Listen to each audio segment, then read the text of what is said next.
So welcome everyone to today's webinar on centering equity, diversity, inclusion, and reconciliation in organizations and in community-wide change.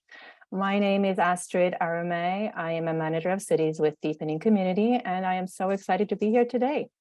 So we begin this webinar today by acknowledging that we are meeting on Indigenous land, and as settlers, the recognition of the contributions and historic importance of Indigenous peoples must be clearly and overtly connected to our collective commitment to make the promise on the challenge of truth and reconciliation real in our communities.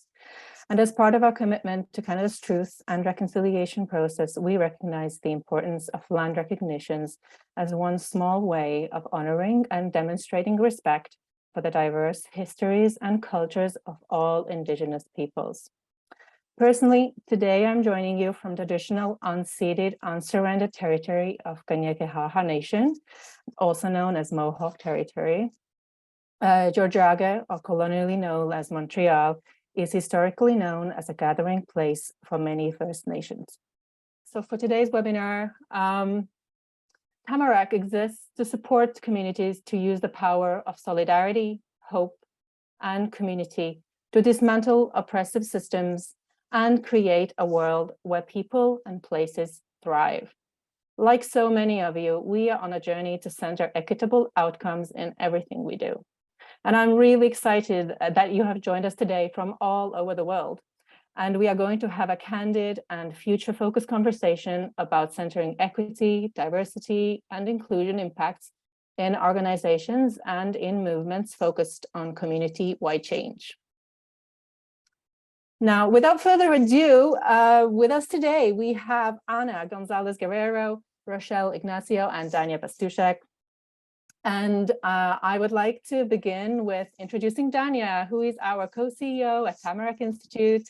So Danya, please tell us a bit about yourself, the way you take up diversity, equity, and inclusion work at Tamarack. Astrid, thank you so much. Can you hear me okay? Fantastic. Okay. Well, bonjour, merci à participer à cette conversation. Hello, and thank you for sharing your time and your headspace to be with us here today. And thank you so much for your questions. It's been just a delight to see all the questions come in over the course of these last several weeks. This will be, like Astrid said, a conversation on a broad range of topics. We won't be able to get to all the questions, but here at Tamarack, like all of you, we're so committed to continuing to center equity in everything we do. So first of many more conversations to come, not even first, one in a line of several and many conversations to come. I will be speaking in English today, but I want to acknowledge that English is just one of the many languages spoken by members of this community and spoken on the lands here that we steward. I'm joining you today from a town in what we call Renfrew County, Ontario. I join you as someone who identifies as white, as Jewish, as from the US, as of Ukrainian descent, and as a settler on the traditional lands of the Algonquin Anishinaabe people, and on land that's been stewarded by many First Nations, Inuit, and Métis people. We have access to beautiful forests here, riverside beaches, wetlands, and hills. I invite you all to visit. And like so many communities that I've lived in the US and in Canada, we have not yet created the conditions where everyone, regardless of where they live or who they love or how they're racialized or other identities they hold, can thrive, can feel belonging, and can have enough. And so as a mother, a wife, a neighbor, a daughter, a sister, and 8 months into co-CEO at Tamarack, I would say that I take up equity, diversity, and inclusion really as a moral imperative. I won't ever have the lived experience that Black, Asian, Latinx, or Indigenous people have, or that people from other equity-seeking groups have, but I can work to understand my own privileges. I can work to try to be intentional about when I step into my power and my authority, and when I step back so that others can step in. And I can work to connect authentically with people, especially I'm finding with people who share identities that I have, about the contributions that we can create together to conditions where everyone can thrive. So with this moral imperative, I used to think of my work as being about bringing an equity lens to my work. And I remember a few years ago when a colleague who I had just met and who I now consider a friend explained to me that in her eyes, having an equity lens really wasn't sufficient because the lens is something like glasses that you can take on and off. And to create equitable results, what she offered to me was that we have to seek a permanent place for equity. And since then, I've aimed to consider equity impacts in everything I do, although I certainly don't always succeed. I think it starts with self, starts with knowing our identities and knowing how they might show up in different situations. I think it has to be internal within the organizations or the families or the associations that we're involved with. And I think that it has to be external. In the case of Tamarack, we really have to center equity, diversity, and inclusion as we're supporting communities around Canada and around the world to create equitable outcomes in the areas that are priority for their communities. I try to always do that work, internal, external, and with self, with an eye toward eliminating disparity gaps, with an eye toward knowing that it takes targeted interventions to be able to do that. In ways that really focus on listening, especially to people from equity-seeking groups, and in ways that then move from listening to action. So I'll stop there and turn the time over to Rochelle, who we're so excited to have us join Tamarack as our inaugural DEI director. Thank you so much, Danya. I think you just did the handover to Rochelle. So Rochelle, go ahead. Thank you. I just want to ensure that my mic is working. Great. So my name is Rochelle Ignacio. My pronouns are she, her. I'm calling from the traditional territory of Treaty 6, which is home to the Nehiyah, Dene, Anishinaabe, Nakota Iska, and Niitsitapi people, as well as Métis Region 4. I see that there's some people from Treaty 6 on the call, so welcome. And welcome to everyone else as well, because I saw like New Mexico, and it's just great to have so many voices engaged in this important conversation. I'm the inaugural Equity, Diversity, Inclusion Director at Tamarack. I started in September. So I'm in that onboarding and orientation phase. And just to give a little bit of context about my own social location. So I grew up in rural Alberta. It was also in Treaty 6 territory. And I moved to Edmonton for school, I think around 2008. So I've been in Edmonton for quite some time, and I've really made it my home. Danya was mentioning the beauty of where she's calling in from, and I think about that with Edmonton, with the access we have to our river valley, and that we have a growing urban Indigenous community here, as well as people, come here for employment and school and just different opportunities. I'm a second generation Canadian, so that centers a lot of my experiences. And when I think about how I got to this EDI director role, I have experience in organizational development when it comes to equity, diversity, and inclusion, and I may refer to it as EDI throughout. So if you hear me say EDI, that's what I'm referring to. I also bring my community background. So I created a social enterprise, and it was really born out of a grassroots movement to support the Black business community. And my focus shifts based on changing needs, and I think that's really important in community work. But it's really all about increasing access and opportunity for Black entrepreneurs, and in starting to expand for small entrepreneurs as well. And through that, I gained a lot of tangible skills in leadership and entrepreneurship, the importance of relationship development, and how you have to really understand where you're coming from, as Danya mentioned, and then where other people are coming from. One of my favorite parts about it is the advocacy that I get to do in creating equitable opportunities for Black entrepreneurs, and consultation work as well.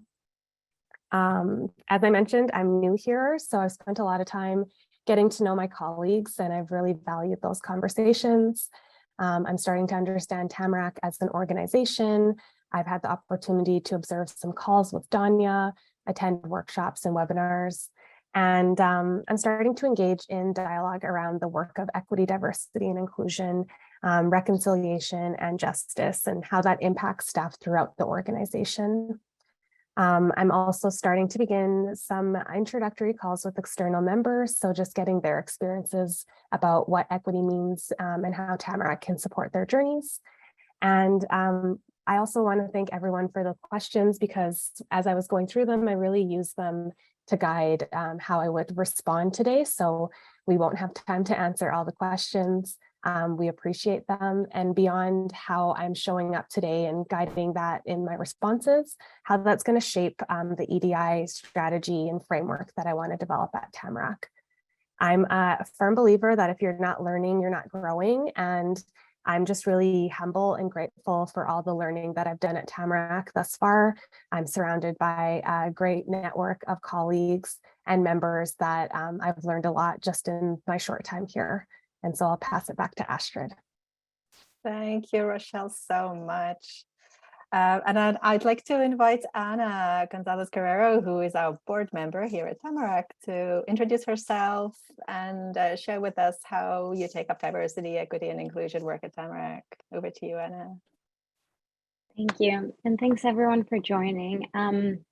As you may have noticed, we're taking our time to kind of introduce ourselves, and this was a very deliberate effort, because I think part of the work and speaking about equity and inclusion also involves understanding where someone's coming from and how they show up to this type of conversation. So appreciate all of you listening in, and as we tell a little bit more about our story. So my pronouns are she, her. My name is Ana Gonzalez Guerrero, as I was introduced. I am a Mexican. I am white.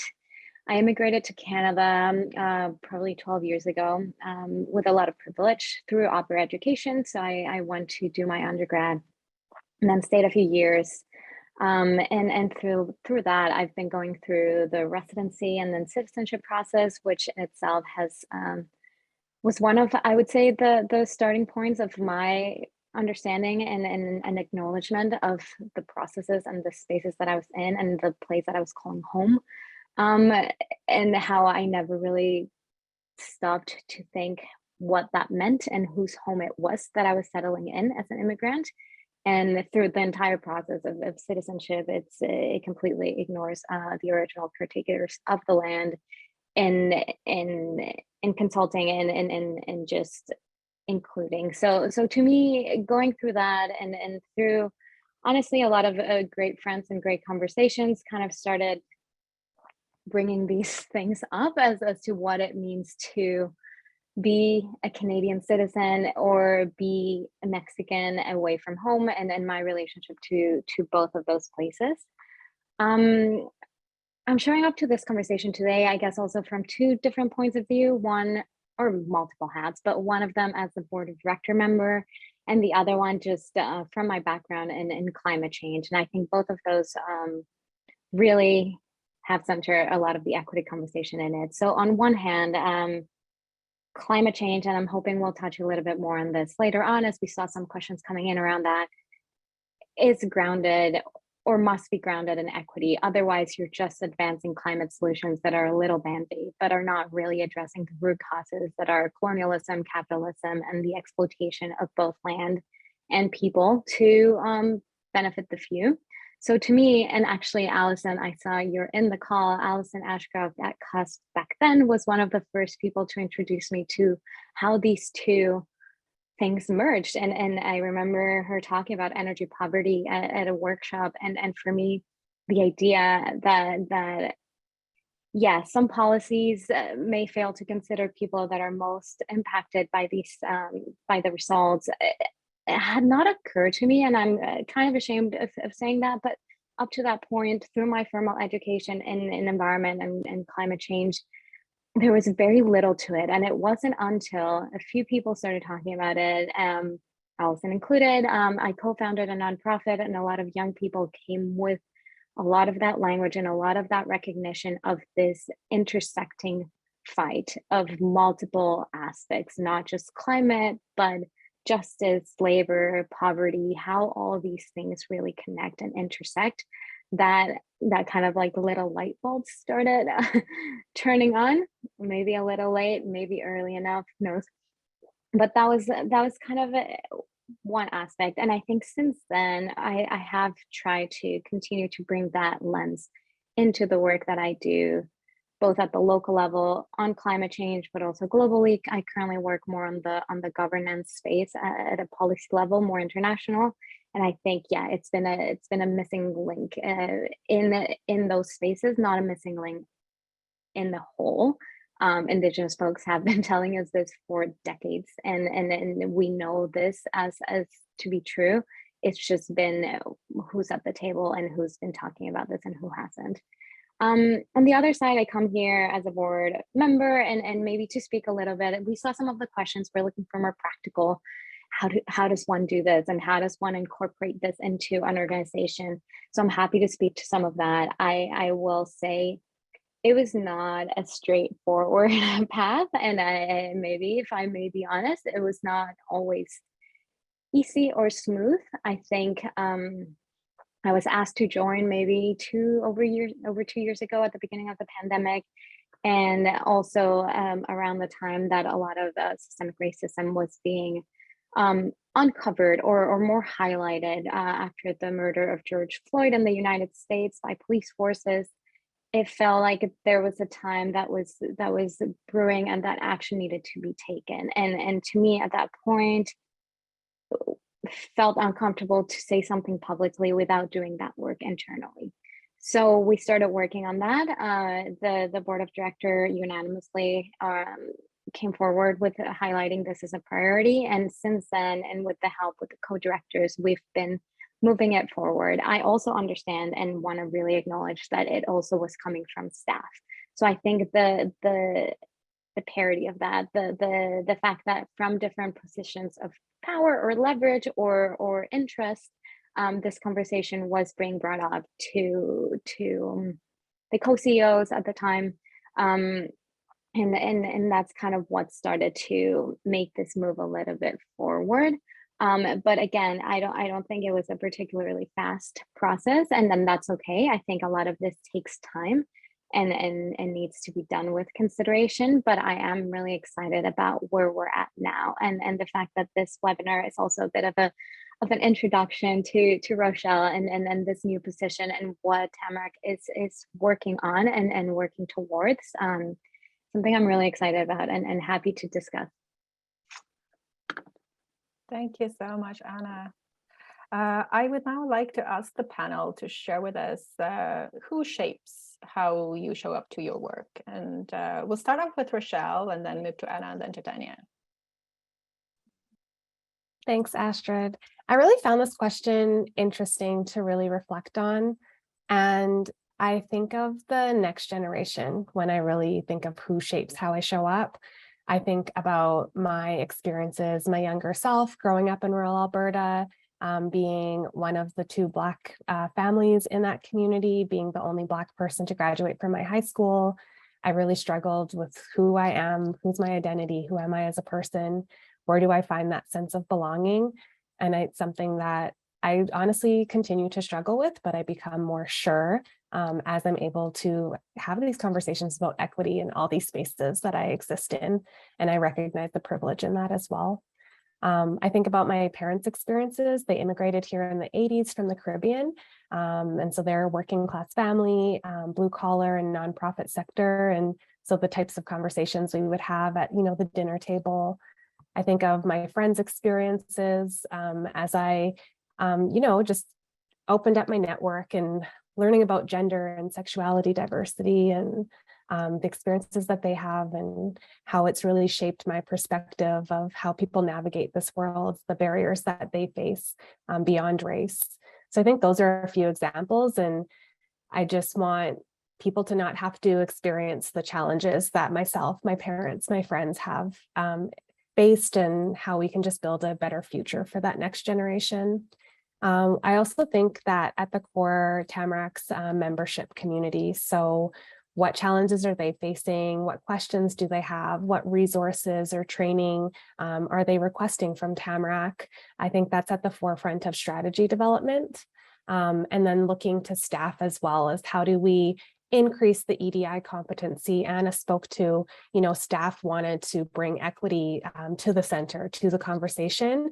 And so how do we increase and build upon that EDI competency so that all staff have that knowledge and skills and can have that collective impact to center equity? And asking those really key questions. So what do we know? And then what don't we know that we don't know? And how do we fill in those gaps? Like, who are we engaging in the conversation? How are we leveraging diverse experiences to provide equitable outcomes for Canada and communities beyond? And the way I approach my diversity work is that we have to recognize we're all on separate journeys, but how do we start from a shared level of understanding, and how do we open up that conversation? One of the questions that was submitted was about the difference between equity and equality. And so understanding first that diversity, it's what makes us unique, what makes us different, gender, race, spirituality, disability status, class, and understanding that in ourselves, as Danya mentioned, before we start looking at the diversity of other people, and understanding our areas of privilege, our biases, marginalization that we hold, looking at inclusion and, my search for my identity, that sense of belonging. How is my diversity celebrated, valued? How are we valuing and celebrating that in other people? How are we creating spaces that will allow us to show up authentically and fully in all the environments that we exist, whether it's personal, professional, community? Thinking about the infrastructure as well. So as an organization, as someone who's, maybe having an event in community, are you thinking about how a person with a disability is navigating that physical space to get to your meeting?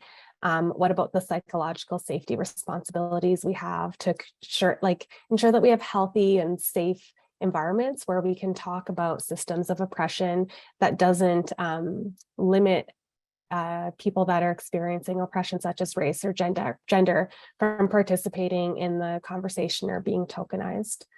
And then when I look at equality, it's where we sometimes still are at. And I think we're moving forward in that treating everyone the same, giving the same access to resources and opportunities. But what we really want to strive for is equity, and considering that people that haven't been heard historically, haven't been represented, that we're not all starting out at the same place because we have different levels of marginalization, and that people require varying levels of supports and assistance to achieve access to equal opportunities, and people getting those different supports is okay. That we embrace it and we understand that we do want to strive for equality. And in order to get equality, we need to first think about equity. I'll turn it back to Astrid. Thanks so much, Rochelle, for these reflections. So I think, Anna, if you want to dive a little deeper and share your thoughts with us on the same question. Yeah, I think friends, family conversations and listening in, but maybe I also want to say that who shapes how I show up, with the risk of sounding very self-centered, it's myself. And I think that comes with a level of responsibility that this conversation does require to highlight. And I think a lot of the times for folks in positions of privilege like myself, it's easy to ask, what should I do, or what is needed? You tell me and I will go ahead and do it. And I think an important aspect of this journey, which I'm sure many of you, by even just showing up to this webinar and showing interest in the topic, have already considered, but is that's starting your own work and your own research and understanding how at an individual level that looks for you. So yeah, to me, I kind of mentioned earlier in my introduction, there was a lot around my identity with the place that I called home. I decided to go back to Mexico for a couple of months to kind of respectfully and responsibly try and understand some of where I came from, both from a family side and asking more questions to my family, but also the land that saw me grow and what I had not paid attention to the first 19 years of my life before I left. So that felt right for me, and I was able to do that. But it also looked like Googling a number of books and just starting that there and starting with, yeah, reading, researching, and listening whenever invited to, recognizing that it is not up to anyone else to educate me, and it's no one else's responsibility other than mine. And that if I am going to benefit from the labor of folks, then I should be compensating that in some ways. So really mapping out what a journey like that looks for you. Again, with some practical examples, the organization I co-founded, Youth Climate Lab, I was the managing director there for 4 years, and we had our kind of anti-racism and decolonialism like days. So we gave all staff about 5 days a year, if I remember correctly, to take the time to figure out what that looked like for them at any given point. We had some resources listed, like here's where you can start. But at the end of the day, I think time at an organization is also very valuable. So they were mapping their own individual journey, which they could share with others in the team or not if they felt comfortable.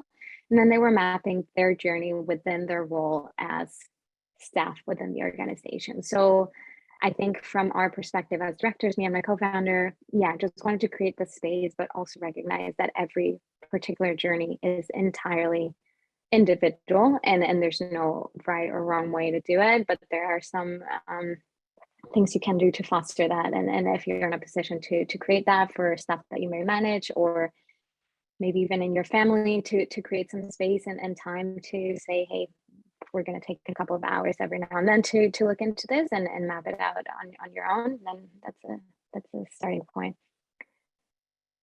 Maybe I'll pass it to Danya directly. I just want to thank you, Anna, for that point around starting with self. I hadn't thought about that when I was considering this question, but I'm learning the same thing. I'm learning that there is so much labor for someone to tell me, particularly with the positions of authority and the multiple types of power that I tend to hold in most contexts. There is so much labor required for someone to tell me what I should do. And I think what you make me realize is there really is this imperative to look from within, and to sort of to do that learning, but also to leverage that learning into finding the solutions within yourself about what you can do, and then to take those bold risks. And it can often feel so much more uncomfortable for me, because if it doesn't go well, then it's on me. Whereas if I take something external that someone has asked me to do, if it doesn't go well, I can sort of, just to be transparent here, like you can almost give yourself the excuse of, well, it didn't work out, but it wasn't my idea. But I think a lot of equity work for me as I'm learning is doing the learning and then transferring that learning into action that sort of comes from your heart and from your mind and from your gut. So thank you for that. I'll add as well, I think, like Rochelle, the people who have come before me and who will come after me motivate me to do this work. My paternal grandmother and my husband and his family, who came to the US as refugees from Eastern Europe, they shaped me. My parents, who raised me to be kind to myself and to others and to stand up for justice, shaped me. The young people that I see walking around my neighborhood, that I see when I drop my kids at school, who will steward this land when my turn is done, really shape me. In all honesty, the members and the team that have been at Tamarack for so much longer than I have really do. Liz Weaver, our co-CEO, has been on this team for 13 years, and with many others on the team and many others in our membership and group of learners have really been thinking about these issues and taking action on these issues for some time. Much more to be done, of course. The other group of people that really shape me, though, are millions of people who I'll never know personally. So officially, I'm going to share some numbers here for the numbers people among us. You may all know that 6.4% of Canadians officially live in economic poverty, and 3% officially live in deep poverty. The reality is that there are many, many more, and that we can expect that the official numbers will increase substantially as the temporary government income support measures wane away and as the cost of living continues to increase. And then disproportionately represented in that 6.4% are members of First Nations who live on reserves, single adults, people with disabilities, recent immigrants, people who are sole caregivers to their families. Women and anyone else who belongs to more than one of these risk groups experience economic poverty much more profoundly. And these are all economic poverty examples, but if we look at sense of belonging, sense of safety, sense of well-being and health, access to food, inclusion in local economies, or other outcomes that we think about when we think about deepening communities, we see a similar trend. People who are racialized, Indigenous people, disabled people, newcomers, LGBTQ2S plus people, all live in a world that currently results in disparity gaps. So one of my guiding beliefs, one of the groups that really shapes me are these 6.4%. We have an opportunity, I think, to settle for nothing short of creating equitable outcomes for all of them. And I'll just close by saying all credit and gratitude to Dr. Michael McAfee at Policy Link in the US, whose call to know our numbers and whose work around equity and results and whose call for a multiracial democracy has really shaped me deeply, and whose work I think really has caused me these last several years to think about who shapes my work in terms of the millions of people in the communities that I've lived in, the countries that I've lived in that don't yet experience equity.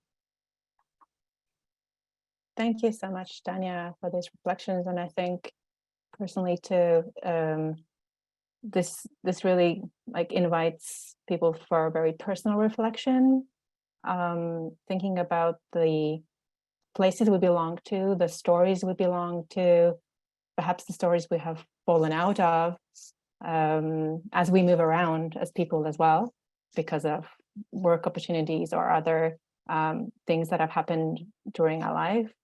So thank you again. Now I'll shift us to talking about our hope for Tamarack and how do we intend to focus on equity, diversity, inclusion in the time ahead.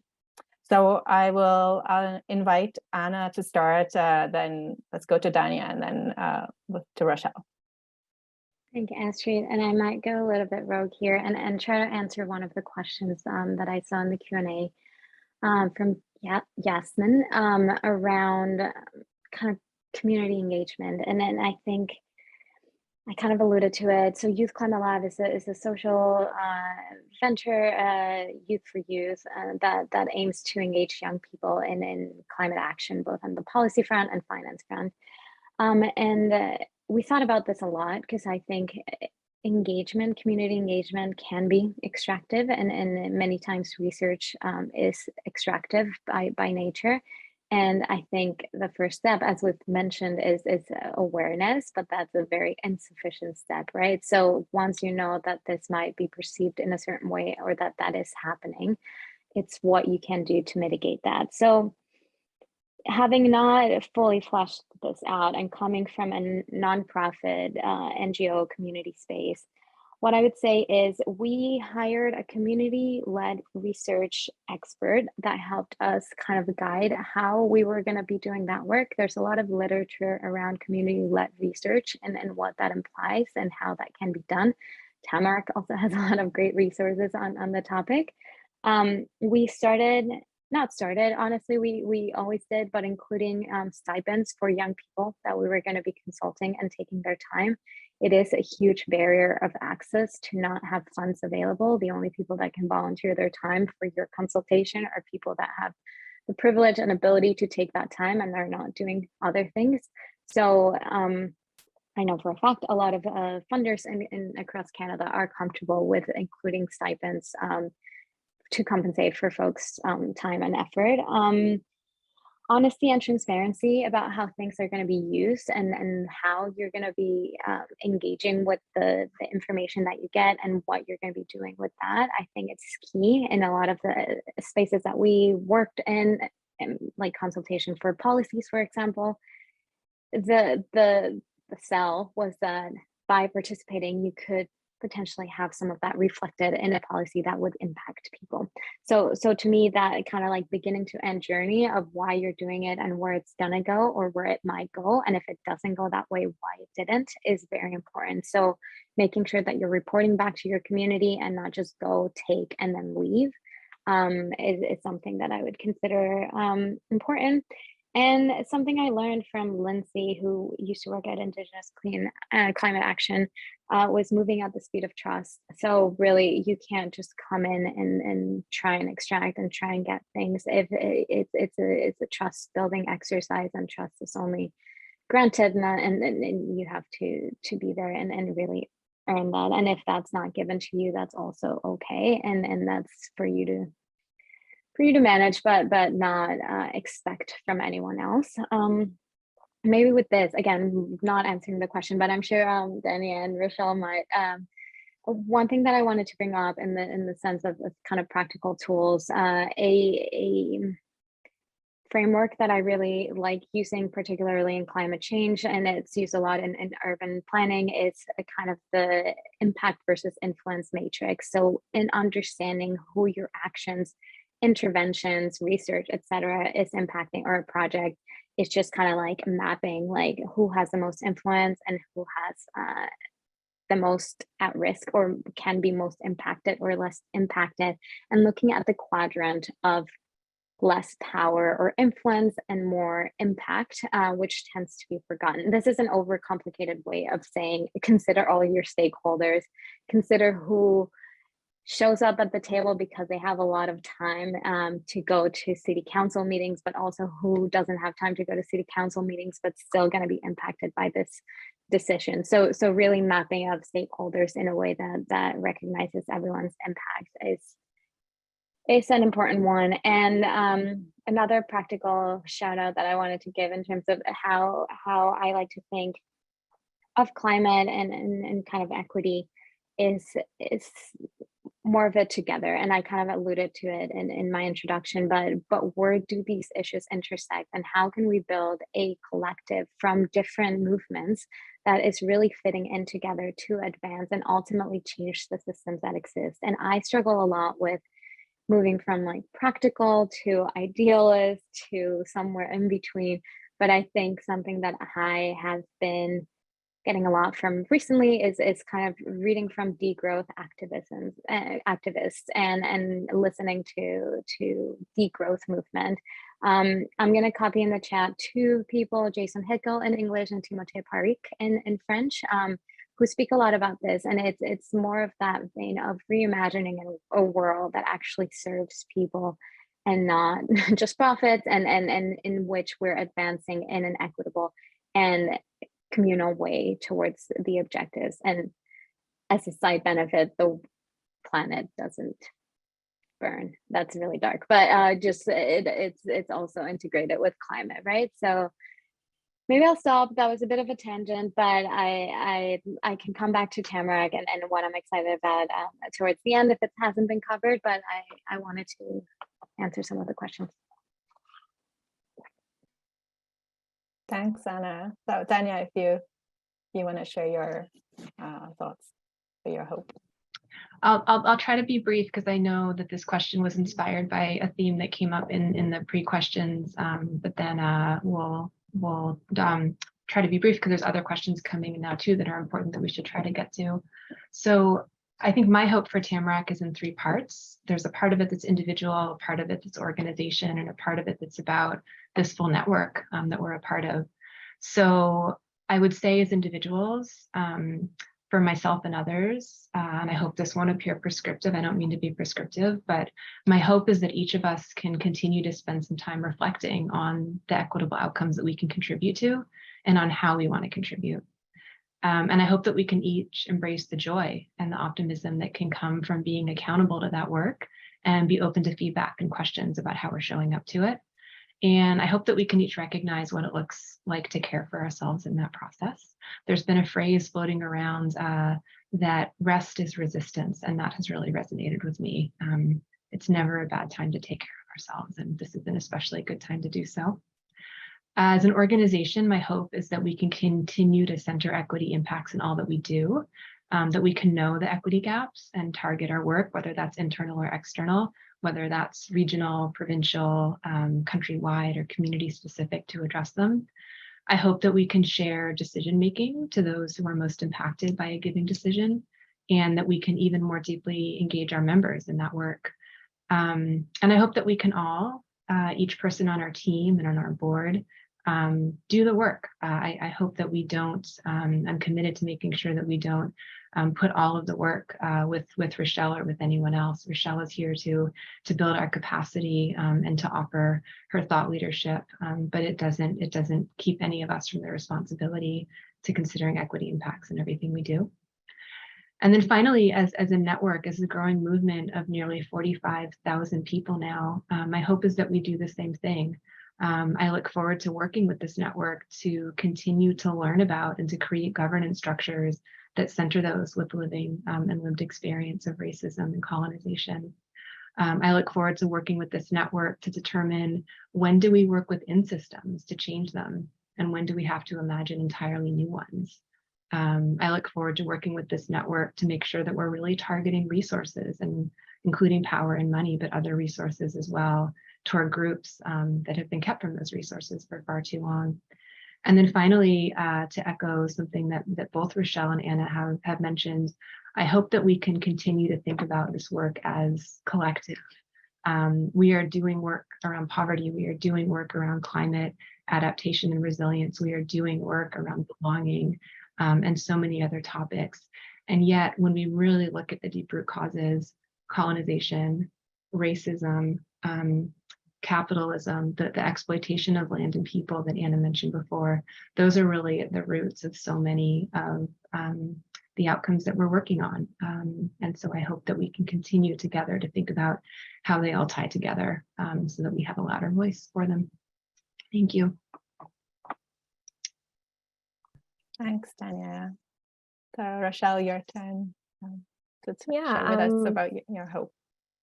I think, like Ana, I'm going to go a little bit rogue as well, just based on one of the questions that we received. And so through our introductions, we're all calling in as settlers.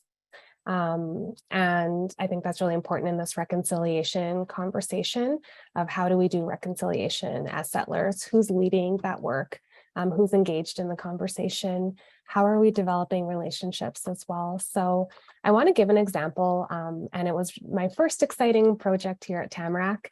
I worked on the National Day for Truth and Reconciliation blog with Angelina Pelletier, who is the manager of Cities Supporting Indigenous Communities.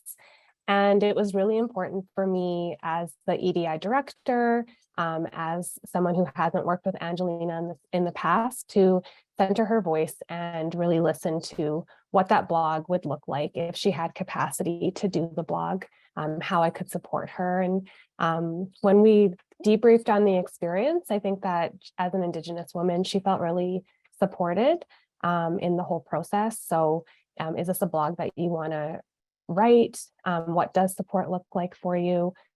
How we actually approached it was that she wrote a personal reflection on her experience for the part 1 of the blog, and I supported the editorial background of that. And then I had curated resources for the second part of the blog, so you can access resources for your own personal learning journey. And then she provided resources. I found the French version of them.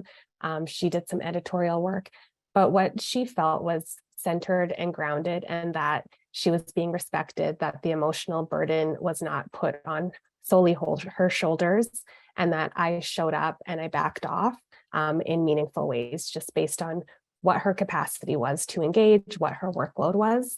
And so I think as someone who's non-Indigenous, is sometimes it's leading the work, and sometimes it's stepping back, and it's going to look differently in different contexts. When I think about just truth and reconciliation, people have different knowledge. People are coming from different backgrounds, different understandings. Some people are interacting with the concept of reconciliation for the first time right now. So how are we meeting them where we're at? Like, how are we having that conversation, creating that space, that opportunity to learn about Indigenous history, to apply that, what reconciliation means in the context of your role, whether it's in an organization, as a community member, learning about Indigenous communities, which neighbor or exist within the urban or rural communities that you're in. And I think that we really just have to start bringing the conversation. And sometimes it's having that conversation a little bit at a time. In other instances, you can have really challenging conversations. You can talk about the missing and murdered Indigenous women and girls calls to justice. And so it's understanding that there's relationship development, but not shying away from that conversation as well. So finding those champions, those stewards, those sponsors, those allies who can support you, because you can exist in a silo. So as an EDI director, I can't move forward the whole organization on my own. As someone that is Indigenous in an organization, they can't lead all the work on their own. And I think that's, I think if there's like one takeaway that I can leave people with today, it's that you can't do this on your own. And you can't, we're not going to get change tomorrow. We have to just keep pushing for that change and like see the small wins over time. When I do, getting back to the question, I really think that Tamarack is positioned to become a transformative thought leader in the space of EDI. I think that we can develop some accountability structures. I think that we can be really principled in this is our vision, like we deeply believe in equity, but we want to have accountability mechanisms, something that we can measure, something that we can communicate back to you about what our progress is like.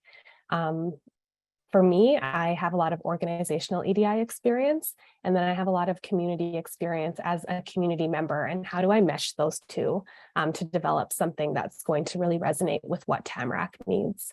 And then I think my last point, so that we have that Q&A time, is just when we're thinking about creating spaces, there's safe spaces, brave spaces, and accountable spaces. And Jamie already put the link to a resource. And I think that we really need to strive for accountable spaces where we can have challenging conversations, but we're accountable for how we show up to that conversation.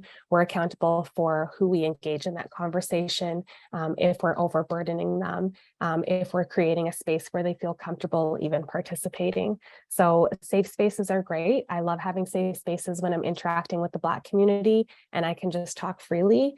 But when I'm with non-Black people, I want an accountable space. I want brave spaces. So I'll leave it at that. Thanks, Rochelle. So we will move on to the questions from the audience. We've covered a few. I think we'll have time for one question to cover live. So thank you again for everybody who took time to submit their questions beforehand and during the call today and engaging in the conversation. So we had a question from Peggy. Is the ultimate objective that of shifting the internal culture to ensure that EDI is a part of how you approach your work internally and externally? And yes, governance is where I was going. Thanks, Becky. I think I'll invite Danya to. Okay, I'll offer, and then Rochelle, Anna, please come in if I miss anything or if you disagree. Of course, it's part of the greatness of being together. My answer in terms, so I understand this question is about what is the purpose of doing internal culture work, and my answer is that it depends. When I worked in refugee resettlement, the goal of our work around internal diversity, equity, and inclusion was really about creating programs and services with and for refugees from many, many countries that felt relevant and inclusive and productive to them. In my last job, the work that we were doing on certain projects around equity, diversity, and inclusion was about readying the organization to have a really different type of governance structure. At Tamarack, we're in the process of determining how we want to measure the impact of our internal work. Rochelle is leading us in this work along with people from our HR team and members of the cross-departmental people team, but we're not deciding right off the bat what it looks like to or I'll say sort of what the metric, what the result is associated with our internal work. We're deciding that together. And then once we decide, that will guide the work that we do around it. So I think sometimes governance is the end goal, as it was in the place where I worked previously. And sometimes it's more of a tool to get to an end goal. And the answer to the question, again, is probably that it depends on your organizational context and the thing that you think is most important to work toward as a team. I also just want to acknowledge, and then I'll stop, Angela's acknowledgement that we haven't talked much about reconciliation in this conversation. So big learning for me here. That was probably that there were some consequences of putting that in the title. And we'll make sure when we send out the resources later on this week or early next week that we include some of other content that we've created with members and members of our team and members of this network, more specifically around reconciliation. But thanks for that note, and thanks for the resources you shared too, Angela. Thank you, Danya. And as well, I can add that we have also sourced responses to some of the individual questions that we received beforehand. So we will include links to all the different resources as well in the follow-up email. So thank you, Danya and Rochelle and Ana, for all your thoughtful reflections today. And I think this has been perhaps a session that invites us to ask more questions that we necessarily have answers to. But now looking at the time, it does bring us to the end of the discussion, and I just would like to invite Danya to share some final thoughts before we close out the call for today. I've had a lot of space in the last couple of minutes, so my final thoughts are gratitude, and then Rochelle and Ana want to leave the space to you to offer your final thoughts. I was really excited about joining. This is my first webinar with Tamarack, so thank you for attending and showing all the interest. I think it's been a really interesting conversation. I've had a lot of great conversations with Danya, but also learning about Ana as well as Astrid, working with Astrid in this webinar. And I think that even going back to the topic of reconciliation, it just it reminds me that there's a lot of work to be done, and thinking about that internal or external focus, I guess, is that there has to be a focus internally in order to have that external impact. It doesn't mean that we stop our external work, but we really focus on increasing our capacity and competency internally, looking at our own structures, and then really going out into community. So those are my final thoughts. But yeah, thank you for joining us. Thanks, folks. I'll be very brief and then kind of actually try and merge some of what was being said by Rochelle and Danya. I think infrastructure is key to create those accountable spaces, or that's how I see it in the context of the Tamarack Institute and the work that's happening. So having this internal work and this resources and a lot of the work that Rochelle is leading, and that the board of directors and the co-directors and staff support, is just to be able to know what we want to do and where we want to go and how we're going to get there, but it's not the work itself. So I think this is our not first step, but our coming into publicly and then talking about what is going on behind the scenes, what we've been working on and what we will be working on. My hope is that we make the time to celebrate some of what we're doing, but also recognize that there's a lot to be done, and that you folks listening in also do that and take this as a call to action for yourself within whatever position of power you might find yourself in. Questioning and maybe acting on what can be done to create more equitable spaces around your own circles. But yeah, this was great. It was great chatting, and I'll leave it to Astrid to close us. Thank you so much, Ana and Rochelle and Danya. And thank you to everybody for being in this space with us today, and who have attended this call from all over the world, and for your thoughtful questions. So merci encore d'être dans cet espace avec nous aujourd'hui, et à tous ceux qui ont participé du monde entier pour vos questions. I would just like to take a second or maybe a minute, to also mention that we have 2 exciting workshops coming up. On November 1st, we are hosting an asset-based community development one-on-one workshop that helps to build your skills on how to create deep communities that focus on what is strong instead of what is wrong, so that we can start creating places of belonging with people. And our community climate transitions team is hosting a national gathering on communities taking climate action, putting equity at the center on November 15th to 16th. This is a virtual event with local meetups across Canada. And you can learn more about these upcoming events by going to tamarackcommunity.ca event listing, and we will share this link as well later on. And finally, as mentioned before, you will get a follow-up email with the recording link, with links to all the resources, a copy of the slides, and to any learning opportunities that we mentioned. You can also email me directly at astrid@tamarackcommunity.ca to provide any feedback about today's webinar. And thank you so much for joining us, and have a really great rest of the day.